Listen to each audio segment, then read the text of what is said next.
सर्वत्र सर्वोत्तम सुरक्षा। इंडिया पर आतंकी हमला हो और कोई तरीका काम ना आए, तब आखिरी उम्मीद के नाते बुलाया जाता है एक ऑर्गेनाइजेशन को, क्योंकि वो जानते हैं वो ही हैं जो उस पर काबू पा सकते हैं, हवा में, जमीन पर या पानी में, हर जगह बचा सकते हैं। ये साख हासिल की है कीमत चुकाकर, खून और बलिदान की। ये हैं कमांडोज जो आते हैं इंडिया की अलग अलग फोर्सेस से, पुलिस से, सेंट्रल आर्म्ड पुलिस फोर्सेस से और आर्मी से। ये हैं नेशनल सिक्योरिटी गार्ड।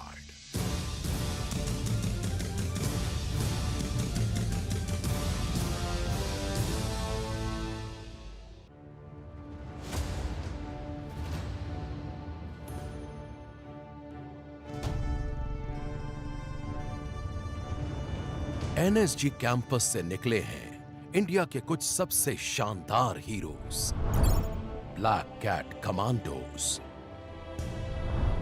जिन्होंने लोहा लिया आतंक से देश भर में जंग के कई मैदानों में।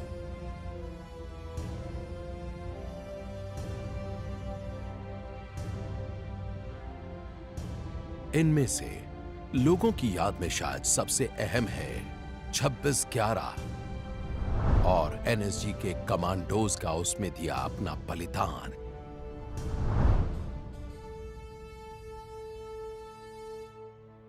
उनकी विरासत को एनएसजी ने आज तक सहेजा हुआ है। ये सोफा जिसे मुंबई के उस ताज होटल से लाया गया था जहां हुई थी 26/11 की सबसे खतरनाक जंग। नेशनल सिक्योरिटी गार्ड में नए नए आए प्रसन्नजीत तोमर खामोश खड़े हैं उस जंग की गोलियों से छलनी यादगार के सामने।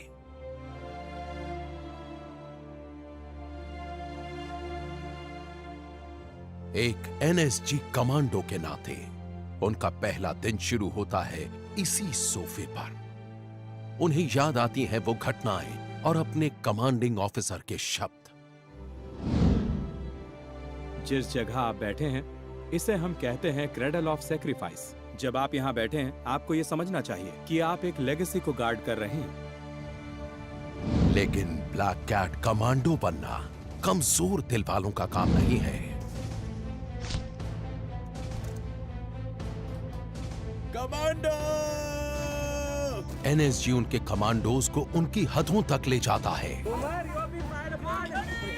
इंसानी ताकत की हदों के पार।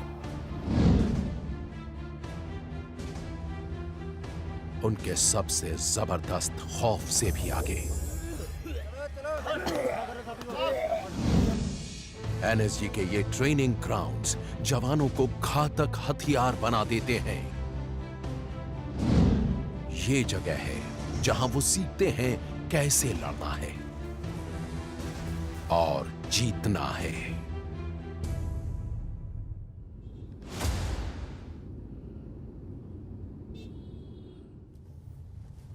ये जो जयपुर हाईवे है ना, उस साइड से लेना। जयपुर हाईवे से वो गेट नंबर 1 है ना, वहीं आएगा। नेशनल सिक्योरिटी गार्ड साल में 3 बार नए कमांडोज के लिए ट्रायल कंडक्ट करता है। प्रसन्नजीत तोमर चुने जाने की उम्मीद से आने वाले कई जवानों में से एक हैं। मैं इस समय एनएसजी के ट्रेनिंग सेंटर को ज्वाइन करने जा रहा हूँ, जहाँ पर मेरा 3 महीने का प्रोबेशन शुरू होगा। ये तभी होगा जब वो 12 हफ्ते का कमांडो कन्वर्जन कोर्स पूरा कर लेंगे। फिर आगे 6 हफ्ते का यूनिट इंडक्शन होगा। इसके बाद वो एनएसजी की ब्लैक यूनिफॉर्म हासिल कर पाएंगे। मैं अलीगढ़ से हूँ, जहाँ मैं पला बढ़ा और पढ़ाई भी वहीं से की। पढ़ाई के लिहाज से मैं एक मैकेनिकल इंजीनियर हूँ और मैंने ये कोर्स अलीगढ़ मुस्लिम यूनिवर्सिटी से किया है। एनएसजी अपनी मैन पावर पुलिस, आर्मी और पैरामिलिट्री फोर्सेस से लेता है। इसमें आने की उम्मीद पाले लगभग सभी 800 जवान अनुभवी और मजबूत हैं। उन्हें ऐसा होना ही होगा अगर वो दुनिया के सबसे कड़े कमांडो कोर्सेज में से एक से जुड़ना चाहते हैं तो। मेडिकल सर्टिफिकेट कहाँ है? तो उधर क्यों रख रखे? इसके साथ लगाओ ना medical certificate. Jain sir, CC के लिए रिपोर्ट करने आया हूँ। आपने एसआरटीसी में रिपोर्ट करना है। ठीक है सर। सामान अपना लगेज गाड़ी में रखना है और बस में बैठना है आपने। स्क्रीनिंग का हफ्ता बहुत खास होता है। इस दौरान लगभग आधे उम्मीदवार बाहर कर दिए जाएंगे। वो 3 महीने के कमांडो कन्वर्जन कोर्स में दाखिल तक नहीं हो पाएंगे। जल्दी आइए फटाफट। तोमर किस्मत वाले रहे। पहले ही दिन उनका अपने साथियों से मिलना हुआ। जय हिंद। कैसा संदीप? कैसा है भाई? बस बढ़िया। जैन सर, मैं हूँ मेजर तोमर। बढ़िया सर। क्या हाल है भाई? हाय, मैं हूँ मेजर तोमर। तू पहले से ही गंजा हो गया है?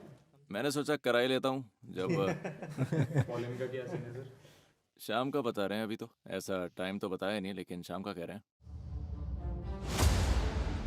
पहला हफ्ता ही दिखा देता है कि एनएसजी में आना कितना कॉम्पिटिटिव होता है। नेशनल सिक्योरिटी गार्ड का ट्रेनिंग सेंटर देश का एक प्रीमियम ट्रेनिंग इंस्टीट्यूट है। ये उन कई प्रोबेशनर्स को ट्रेन करने के लिए बनाया गया है जो इंडियन आर्मी और तमाम सेंट्रल आर्म्ड पुलिस फोर्सेस से नेशनल सिक्योरिटी गार्ड में इंडक्शन के लिए जाते हैं। एनएसजी के फिजिकल स्टैंडर्ड्स तय होते हैं, इन्हें क्लियर करके ही आप एनएसजी का हिस्सा बन सकते हैं। सभी एक साथ।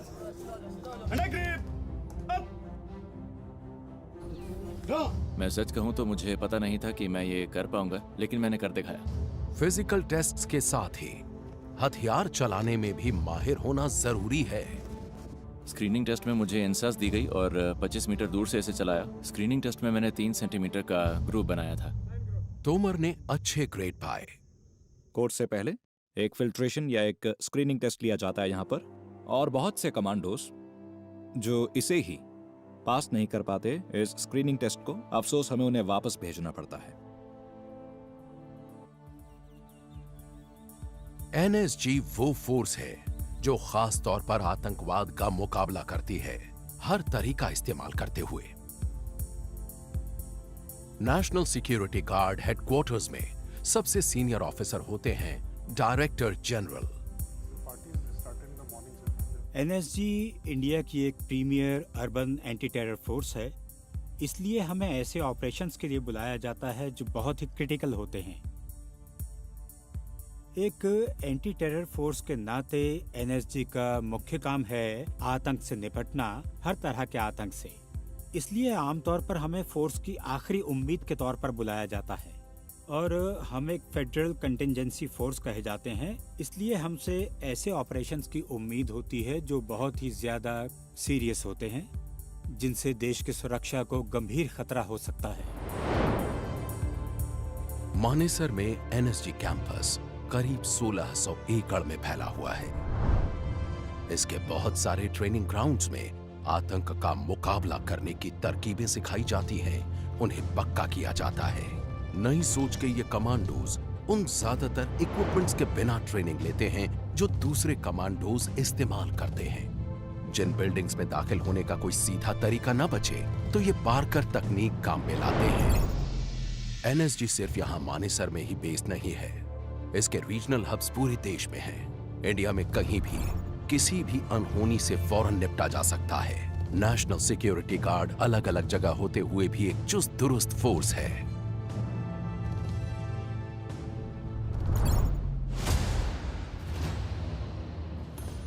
एक हफ्ते का स्क्रीनिंग टेस्ट पूरा हो चुका है। बस आधे ही जवान कमांडो कन्वर्जन कोर्स के लिए क्वालिफाई हुए हैं।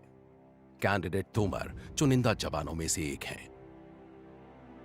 ये अपनी पेरेंट यूनिट की यूनिफॉर्म्स पहनते हैं, अलग रंग और बैजेस दिखाते हैं कि एनएसजी में अलग अलग फोर्सेस के जवान आते हैं। एनएसजी में एक बहुत अच्छा मेल दिखता है बेस्ट एलिमेंट्स का, आर्मी, पैरामिलिट्री और पुलिस के। ये एक अनोखा एक्सपेरिमेंट है जिसमें तीनों का एक शानदार मेल है, और मुझे लगता है ये इस ऑर्गेनाइजेशन की यूएसपी है। एनएसजी में एक एक पल कीमती होता है। एक छोटे से वेलकम एड्रेस के बाद जवान आगे बढ़ जाते हैं। ओपनिंग एड्रेस के बाद हमें वो सारे हथियार दिए गए जो हम इस्तेमाल करेंगे और जिनकी हमें ट्रेनिंग दी जाएगी इस ट्रेनिंग सेंटर में।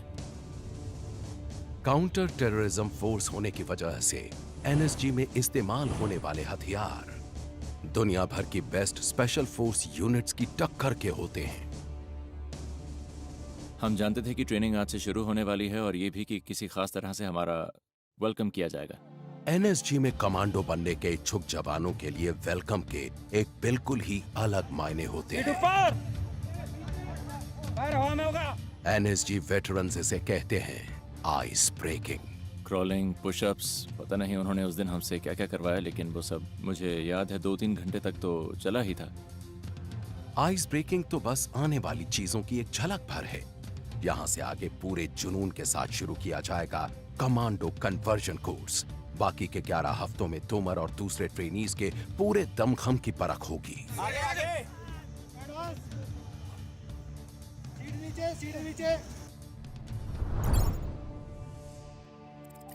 एनएसजी को 3 मेन पिलर्स में बांटा गया है।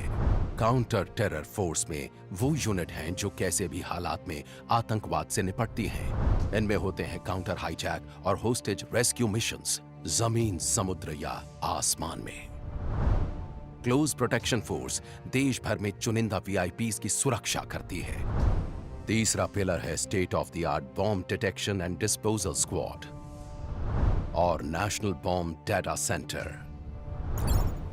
एनएसजी के सभी ऑपरेशंस जोखिम भरे होते हैं।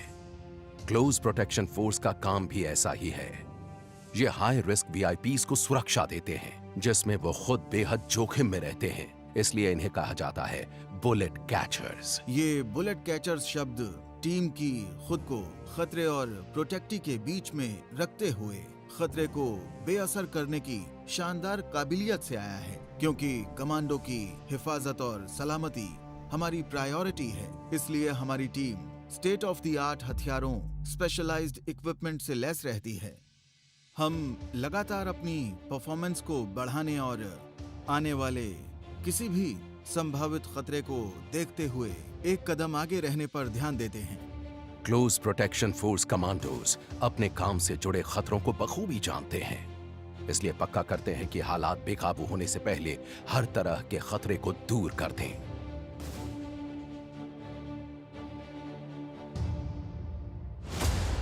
ये जवान 12 हफ्ते का कड़ा कमांडो कन्वर्जन कोर्स झेल चुके हैं और अब एनएसजी के अलग अलग विभागों में इंडक्शन के लिए तैयार हैं।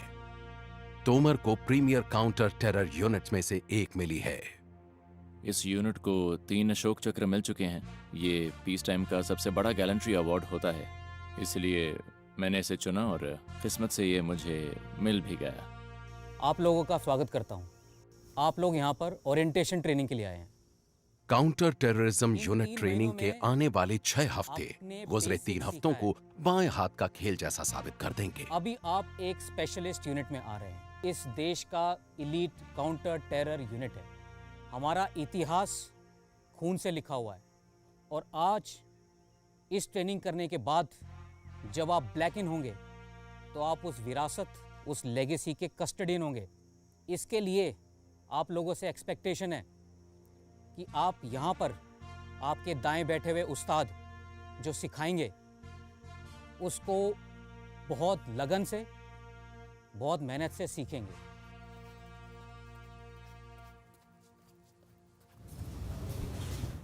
जैन सर। जैन तोमर, अंदर आ जाओ।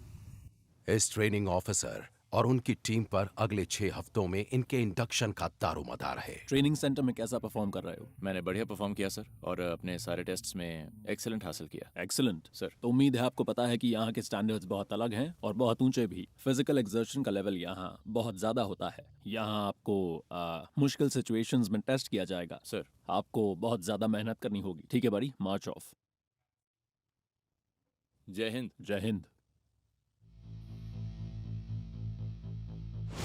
काउंटर टेरर यूनिट में सिखाए जाने वाले शुरुआती सबक में है किसी इंटरवेंशन टीम का हिस्सा कैसे बनते हैं। दोनों आँख खोल के ऐसे। हर टीम में करीब 6 मेंबर्स होते हैं। सब तालमेल से काम करते हैं।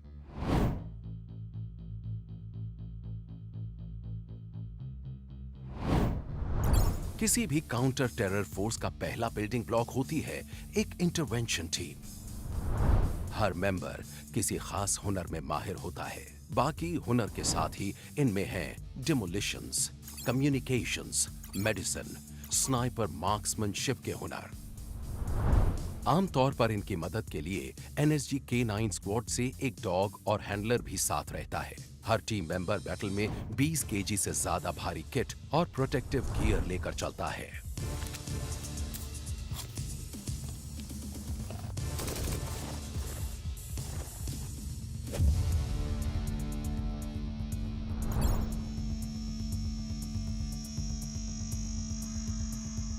पहले हफ्ते में इंडक्टीज से कई तरह की इंटरवेंशन सिमुलेशन ड्रिल कराई जाती हैं।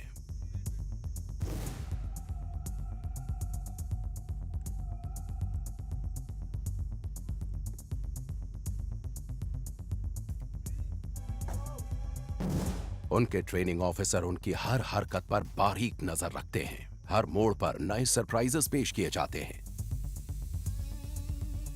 एक नई चुनौती है टीयर गैस कैन।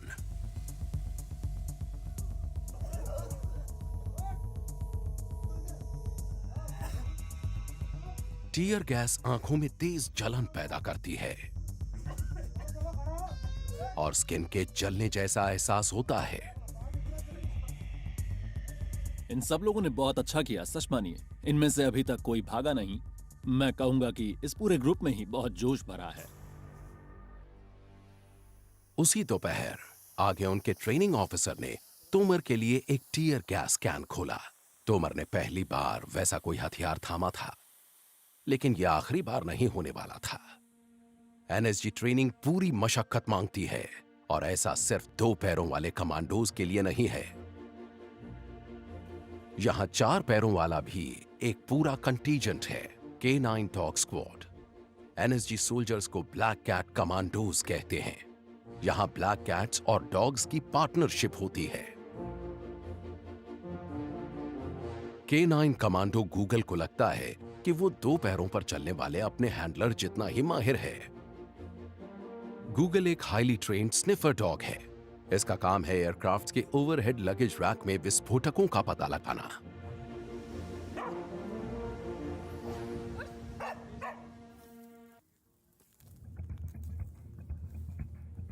लेकिन ऑपरेशंस में जाते वक्त एनएसजी की पहली पसंद होता है ये बेल्जियन मैलिनोआ। ये है ड्रोना K9 डॉग स्क्वाड का स्टार कमांडो।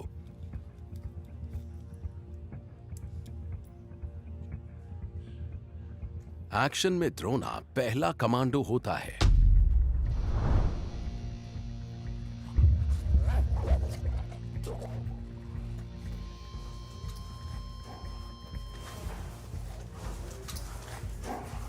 आज ड्रोना K9 स्क्वाड में सीनियर है और इंसानों की तरह अपनी कमांडो स्किल्स को बेहतर बनाने के लिए टेक्नोलॉजी का इस्तेमाल करता है। टीम डॉग के पहने K9 विजुअल सिस्टम्स के भरोसे रहती है। गॉगल्स हैंडलर को वो नजारे दिखाते हैं जो ड्रोना देखता है। हैंडलर ड्रोना के कान में लगी एक डिवाइस के जरिए उससे बोलता है। Good. Stay. Drona back. Back. Stay. Left. इस दूसरी एक्सरसाइज में ड्रोना अपने हैंडलर की नजरों से दूर जाएगा, करीब 1 किलोमीटर दूर मौजूद एक टारगेट को दबोचने के लिए। Go, go, go. Drona full package है एनएसजी के सबसे शानदार हथियारों के बीच।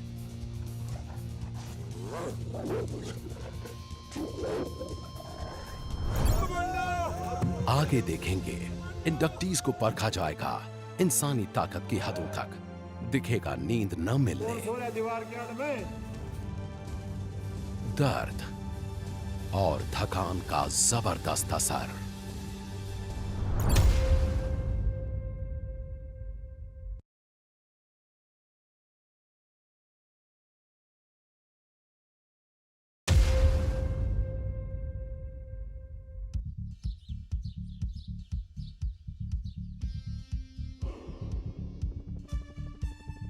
नेशनल सिक्योरिटी गार्ड के दूर तक फैले ट्रेनिंग ग्राउंड्स में कमांडोज काउंटर टेररिज्म टैक्टिक्स को निखारते हैं। इंडिया में सिर्फ एनएसजी के पास है काउंटर हाईजैक फोर्स। इनके कमांडोज कैंपस में मौजूद एयरक्राफ्ट के साथ हाईजैक के हालात की प्रैक्टिस करते हैं। टाइमिंग सबसे अहम है। FIT move, MIT move. Closer over. असल ऑपरेशन में यह जिंदगी और मौत का फैसला कर सकता है। MIT go. कामयाबी मिलती है बेहद सटीक तालमेल से, वही सबसे अहम है।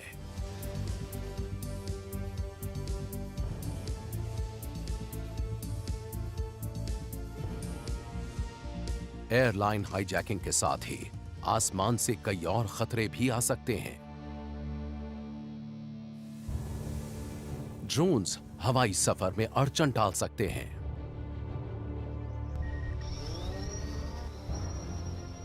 ये नारकोटिक्स और विस्फोटक भी डिलीवर कर सकते हैं या किसी हमले या सर्वेलेंस में मदद कर सकते हैं। 81 drone in range. 81 engage.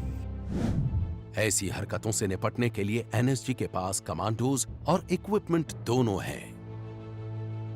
Drone killer weapon system गोलियां नहीं दागता, बल्कि ये इनविजिबल रेडियो वेव्स छोड़ता है। ये कई तरह के अनमैन्ड एरियल व्हीकल्स को बेअसर कर देता है।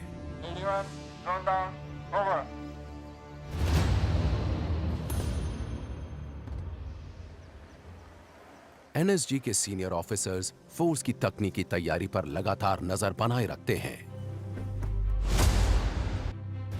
ये पक्का करते हैं कि काउंटर टेरर एक्टिविटीज के लिए सही किट साथ में हो। एनएसजी ऐसे ऑपरेशंस करता है जिनमें खास तरह के हथियार, खास इक्विपमेंट और खास प्रोटेक्टिव गियर चाहिए होते हैं। इसलिए बहुत जरूरी होता है कि हम अपने इक्विपमेंट को लगातार अपडेट करते रहें। आज एनएसजी तमाम तरह के हालात के लिहाज से पूरी तरह से लैस और तैयार है। खास तो हमेशा मशीन के पीछे मौजूद इंसान ही होता है, लेकिन इक्विपमेंट भी बहुत अहम रोल प्ले करते हैं। एक नैनो सेकंड जितना फर्क भी जंग के दौरान जिंदगी और मौत का फैसला कर सकती है। तो कमांडो के पास सबसे बेहतरीन इक्विपमेंट हो तो ऑपरेशन में उनकी कामयाबी के आसार बढ़ जाते हैं, उनकी हिम्मत बढ़ जाती है, लड़ने की उनकी काबिलियत बहुत बढ़ जाती है। इसलिए जब वो लड़ने जाते हैं तो उनके पास जरूरत की हर चीज रहनी चाहिए। उन्हें कभी भी किसी चीज की कमी महसूस नहीं होनी चाहिए।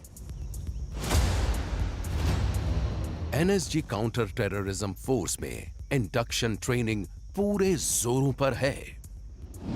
ट्रेनर्स पसीना सूखने नहीं दे रहे। इस एक्सरसाइज का मकसद था आपका फिजिकल और मेंटल दोनों टेस्ट लेना। इंडक्टीज के सामने पहली चुनौती है 48 घंटे के फिजिकल और मेंटल स्ट्रेस से गुजरना, वो भी बिना रुके। उन्हें पूरे दिन कई तरह के टास्क्स दिए गए, यहां तक कि वो पूरी रात हरकत में रहे। अगली सुबह जवानों को बिना सोए 24 घंटे बीत चुके थे। उन्हें अभी 24 घंटे और हरकत में रहना था। थके होने के बावजूद मेरे अंदर हमारे अगले टास्क को लेकर जोश था, स्नाइपर राइफल फायर करना। लेकिन हमारे ट्रेनर्स को हमें तनाव में रखना था, इसलिए हमारे फायर करने से पहले उन्होंने हमसे 30 नकल पुशअप्स कराए। खड़े हो जाइए। मैं जिंदगी में पहली बार एक स्नाइपर राइफल चलाने वाला था। रिटेन लाइन पोजीशन, मैं चाहता था निशाना ठीक लगे। टेल भर। लेकिन पुशअप्स के बाद मेरी सांस अब भी फूली हुई थी।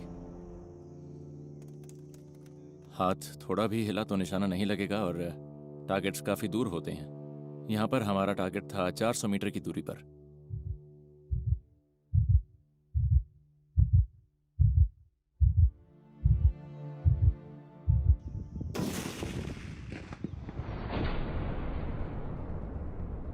मैं बहुत ही खुश हुआ, मुझे लगा मैंने कुछ हासिल किया है।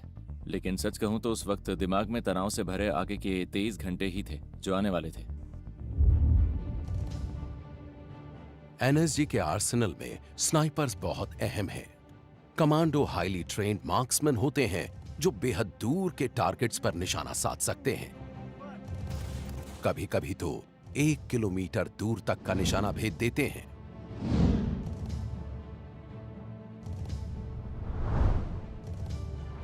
एनएसजी में state of the art shooting ranges commandos को अचूक निशानेबाज बना देती हैं। एनएसजी में टारगेट्स का मतलब है किसी होस्टेज के पीछे छुपा आतंकवादी। हैरानी की बात नहीं कि एनएसजी को जीरो एरर फोर्स कहा जाता है।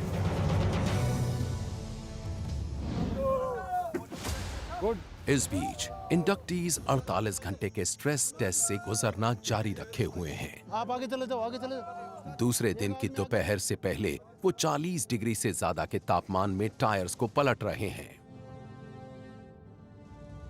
मुझे याद नहीं उस टायर का वजन कितना था, लेकिन रात भर जागने के बाद करीब 800 मीटर तक उसे पलटते जाने में जान निकल गई। बदली करो, साहब की बदली, साहब आप आगे हो जाओ। ये सोचकर और पसीना आ रहा था कि अभी 20 घंटे की कसरत और आगे है। निकलो, आगे निकलो। लेकिन ऐसे पलों में सबसे अच्छा होता है कि अगले टास्क पर ध्यान दिया जाए, न कि अपने आप को डिस्ट्रैक्ट किया जाए। शाम होने पर जवानों को एक छोटा सा ब्रेक दिया गया।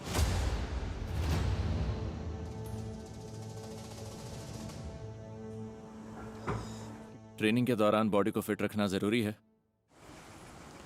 और मुझे लगता है आपको पैरों का भी ध्यान रखना होगा, क्योंकि होता यह है कि 90% वक्त तो हम शूज़ पहनकर ही ट्रेनिंग करते हैं, तो अंदर जाने वाला पसीना और धूल पैरों में कोई दिक्कत पैदा कर सकती है। इसलिए जब भी मौका मिलता है मैं शूज़ उतार कर सॉक्स बदलता हूँ और पैर धो लेता हूँ।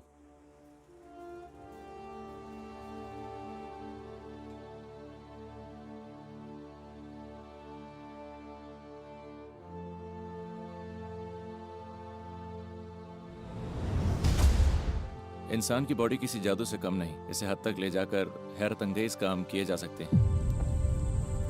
दूसरी रात तक हम बहुत थक चुके थे, लेकिन तब भी सब पूरी कोशिश कर रहे थे।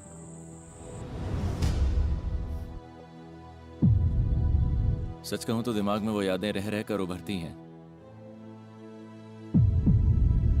ज्यादातर चीजें तो याद ही नहीं रही। जी सर। ये जरूर याद है कि हमारे ट्रेनर्स ने हालात को एकदम असली जैसा बनाए रखा था। ये अजीब था, लेकिन असलियत के बहुत करीब था, क्योंकि अगर वैसा सच में होता तो सब कुछ ऐसा ही होता। जो ड्रिल्स बनती हैं वो ऑन ग्राउंड बनती हैं, जो सिनेरियोज बनते हैं वो ऑन ग्राउंड बनते हैं। तो जितनी आप लोग प्रैक्टिस करोगे, सिचुएशन संभालने में उतने ही बेहतर बनते जाओगे। तो भी आप लोग ब्रेक करोगे, फिर डिनर करोगे, फिर उसके बाद आपके रात के आदेश दे दिए जाएंगे। क्लियर है सर? भाई सब खुश हैं सर?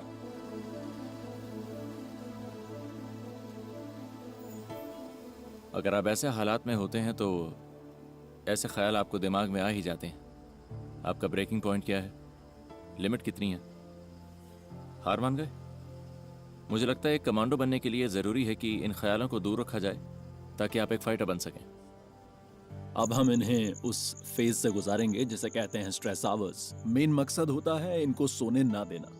इनको जो भी थोड़ा बहुत वक्त मिलता है उसमें ये अपना डिनर कर सकते हैं, थोड़ा सुस्ता सकते हैं। इस टाइम में वो चाहें तो आराम कर सकते हैं या 5-10 मिनट की नींद ले सकते हैं। कौन सो रहा है दीवार के आड़ में?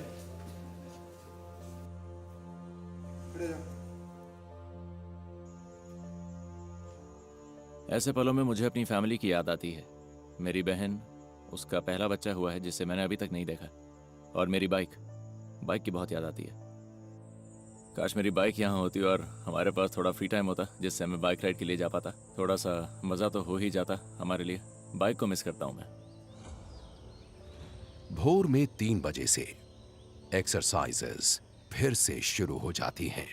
आज सीपीटी पास हो जाएंगे सारे? अगर आज सीपीटी पास हो गए तो आज ब्रेक।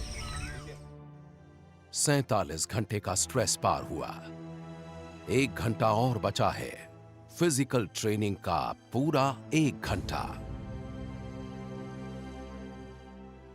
किसी तरह बॉडी में बची ताकत से काम चलाते हैं। घुटने टेकने की नहीं सोचते, बस टास्क पूरा करने की सोचते हैं।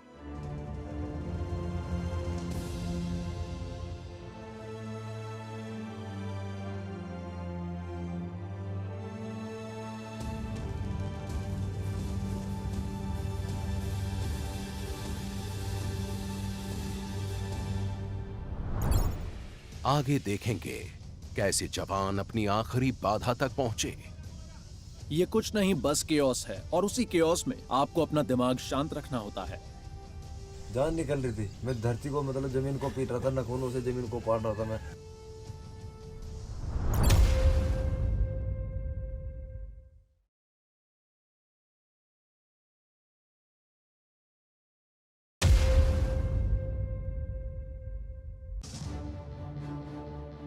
नेशनल सिक्योरिटी गार्ड ने ऑपरेशंस में खुद को साबित किया है, लगातार बार बार।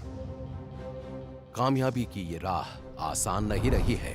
देश हम पर भरोसा कर सकता है, क्योंकि जब भी एनएसजी को तलब किया गया है हमने कामयाबी दिलाई है, और जरूरत पड़ने पर एनएसजी फुर्ती से मौके पर पहुंचकर पूरी ताकत से सर्जिकल पंच लगाएगी। एनएसजी का पूरा ओरिएंटेशन हर वक्त तैयार रहने को लेकर होता है। इस वक्त भी इस देश में ऐसी 8 टीमें हैं जो 30 मिनट से कम वक्त में हरकत में आ सकती हैं। इसलिए एनएसजी का विजन है वर्ल्ड क्लास होना, क्योंकि एक जीरो एरर फोर्स कभी चूकती नहीं है।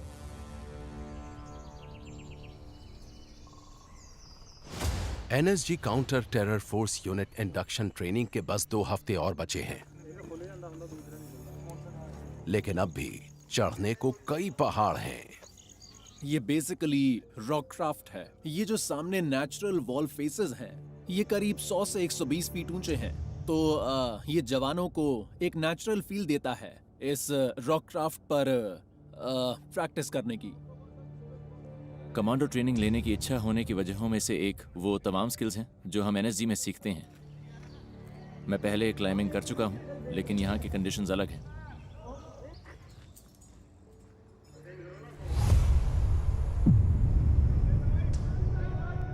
दोपहर से पहले 12:40 पर पहुंच चुका था।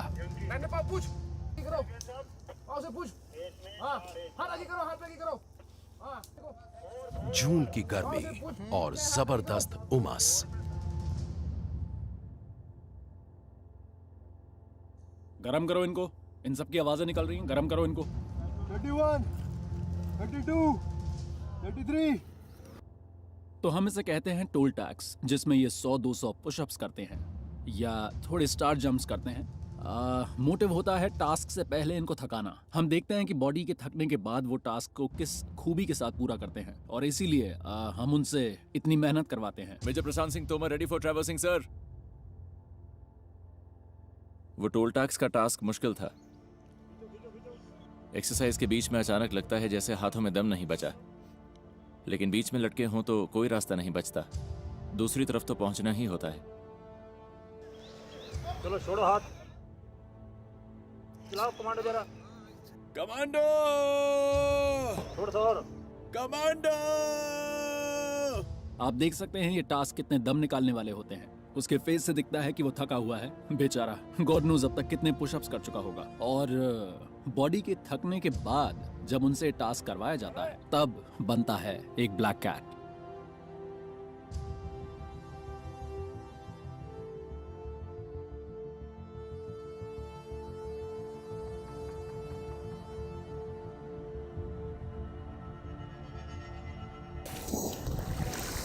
तोमर, मजा नहीं आया दोस्त।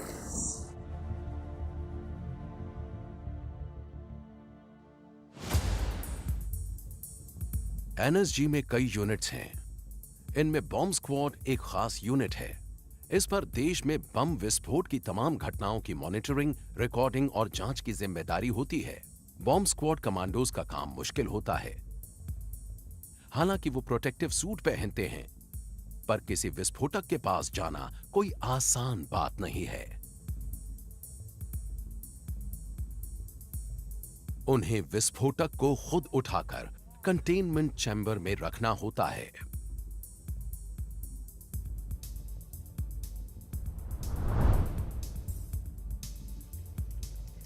रोबोट्स खतरे को कम कर देते हैं। रिमोट ऑपरेटर्स इन व्हीकल्स को 1 किलोमीटर दूर तक ले जा सकते हैं।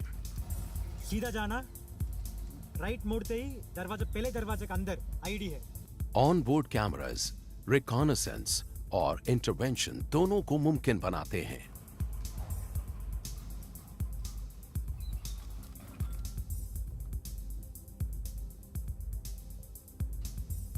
व्हीकल भले ही छोटा है, लेकिन इसमें ताकत जबरदस्त है। फायर।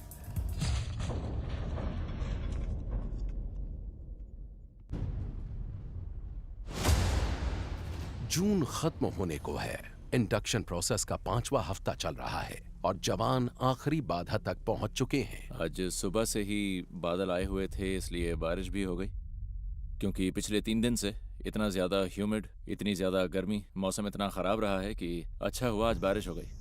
इंस्ट्रक्टर्स ने सबसे मुश्किल टास्क अंत के लिए बचा कर रखा है।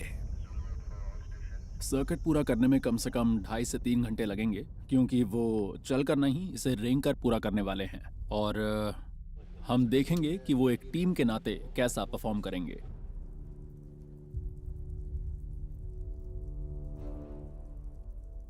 एनएसजी में आने वाले ट्रेनी से हमें उम्मीद होती है बहुत ऊंचे दर्जे की फिजिकल फिटनेस की और बहुत ऊंचे दर्जे के फायरिंग स्किल्स की।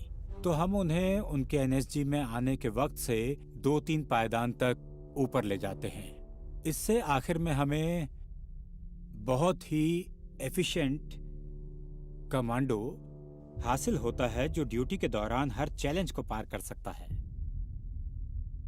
तोमर और उनकी टीम का सामना उस दिन जिस चुनौती से हुआ था, वो उसे कभी भूल नहीं पाएंगे। होली चेंबर नाम की वो ऐसी बाधा थी जैसी उन्होंने पहले कभी नहीं झेली थी। इसमें धुएं से भरा एक छोटा सा कमरा था। जवानों को अपनी सांसें रोककर अंदर जाना था। अंदर एक बॉक्स है, आपको वो बॉक्स लेकर आना है। उस बॉक्स में एक की है, आप उस बॉक्स को बाहर लाएंगे। उसके अंदर एक मैप है और वही आपको अगले टारगेट तक लेके जाएगा। पता नहीं कैसे बताऊं मैं, दिमाग में 100 चीजें चल रही होती हैं, कुछ दिखाई नहीं देता। सांस रोकने की कोशिश करते हैं लेकिन धुआं अंदर जाता रहता है और कहीं नहीं जा सकते। उससे लड़ना होता है।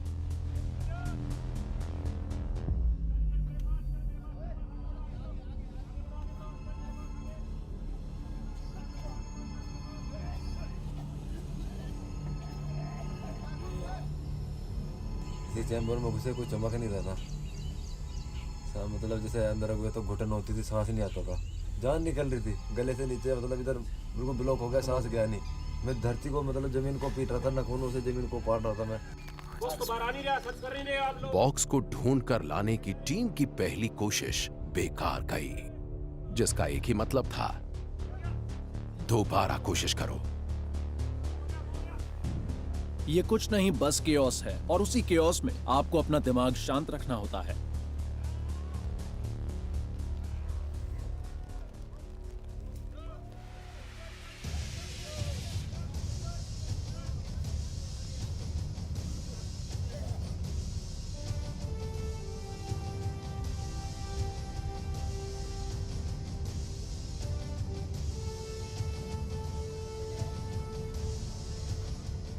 बॉक्स को ढूंढना अब तक का सबसे मुश्किल टास्क था।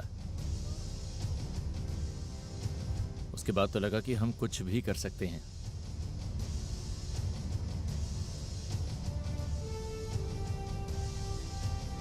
हम 6 लोगों का कोई मुकाबला नहीं था।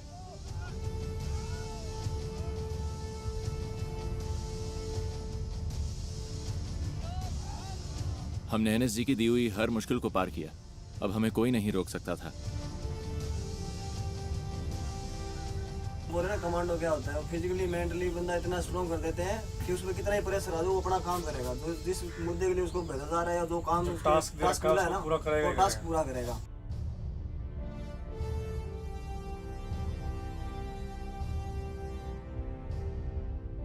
मेरे लिए बहुत ही फख्र की बात है, क्योंकि मैंने इनको पुश किया है इनकी हदों से पार, और ये जानने की कोशिश की कि ये कितना आगे जा सकते हैं। हमने यहाँ तक पहुँचने के लिए लंबा सफर तय किया है और उस दिन महसूस हुए दर्द और थकान के बावजूद हम जोश से भरे थे कि हम एनएसजी का हिस्सा बनने वाले हैं। हार्ड वर्क के बाद मतलब आज वो दिन आ गया, आज हम परसों ब्लैक कैट कमांडो बनेंगे। बहुत अच्छा फील होगा हमें भी, घर वालों को भी। ये बीते 5 हफ्ते एनएसजी के सबसे मुश्किल हफ्ते रहे और मुझे लगता है कि जितना भी टाइम हम सब एनएसजी में यहाँ पर रहेंगे, ये 6 के 6 बंदे हमेशा साथ रहेंगे।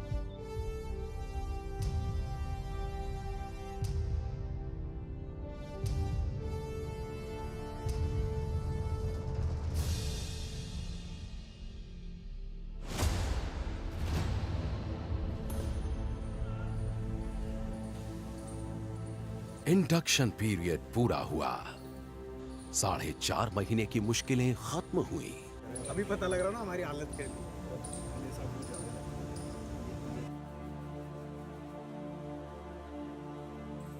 ये ब्लैकनिंग सेरेमनी की सुबह है।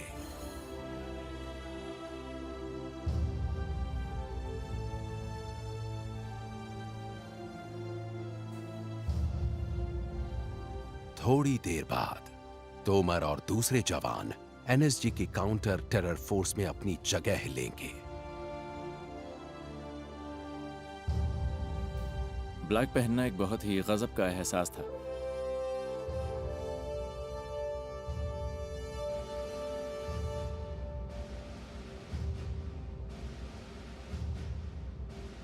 ये कहना गलत होगा कि मुझे यकीन था कि मैं एक एनएसजी कमांडो बन जाऊंगा, लेकिन मैंने कर दिखाया।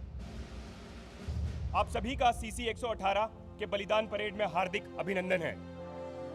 अब मैं ग्रुप कमांडर महोदय से निवेदन करता हूं कि इन बहादुर कमांडोज को पुरस्कार देकर इनकी हौसला अफजाई करें। Best hit exercise Ajay, major Prasannajit Tomar. हमें बेस्ट इंटरवेंशन टीम का अवार्ड मिला। उन सारी मुश्किलों के बाद ये अवार्ड पाकर अच्छा लगा, बहुत अच्छा। 5 हफ्ते खत्म हो गए हैं। अब मैं इनके लिए डेविल नहीं हूँ। मैंने अपना काम कर दिया है। अब मैं इनका भाई हूँ, ब्रदर इन आर्म्स। और आखिरकार चेस्ट पर पंच के साथ तोमर को बलिदान बैज दिया गया। वेलकम तोमर, जो कि ब्लैक कैट कमांडो का इंसिग्निया है।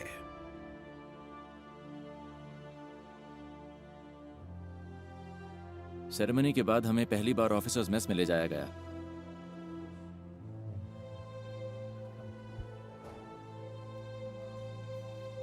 और उसके बाद जो हुआ मैं वो जिंदगी भर नहीं भूल सकता। जिस जगह आप बैठे हैं इसे हम कहते हैं क्रेडल ऑफ सैक्रिफाइस। आप अपने आसपास देखेंगे तो आप पाएंगे वो गोलियों के निशान जो हमें मिले ताज होटल मुंबई से। जिस चेयर पर आप लोग अभी बैठे हुए हैं यह है पाम लाउंज से ताज होटल की। यह वही जगह है जहां मेजर उन्नी कृष्णन ने सर्वोच्च बलिदान दिया था। तो इस पर बैठते हुए हमें ध्यान रखना चाहिए कि हम एक लेगेसी को गार्ड कर रहे हैं, एक ऑफिसर और लीडर की तरह। मेजर उन्नी कृष्णन ने जो किया वो हमारी लीडरशिप को एक नई ऊंचाई पर ले जाता है।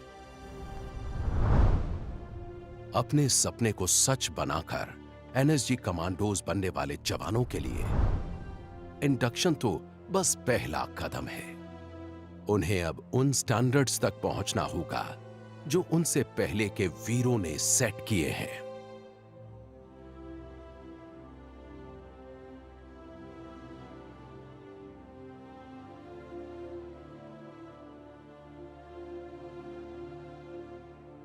अपनी शुरुआत के बाद बीते करीब 40 साल में नेशनल सिक्योरिटी गार्ड ने बलिदान और खून देकर शोहरत हासिल की है।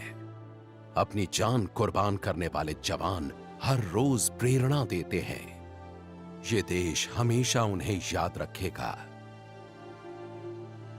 उनकी वीरता हमेशा याद रखी जाएगी। देश उनका हमेशा आभारी रहेगा।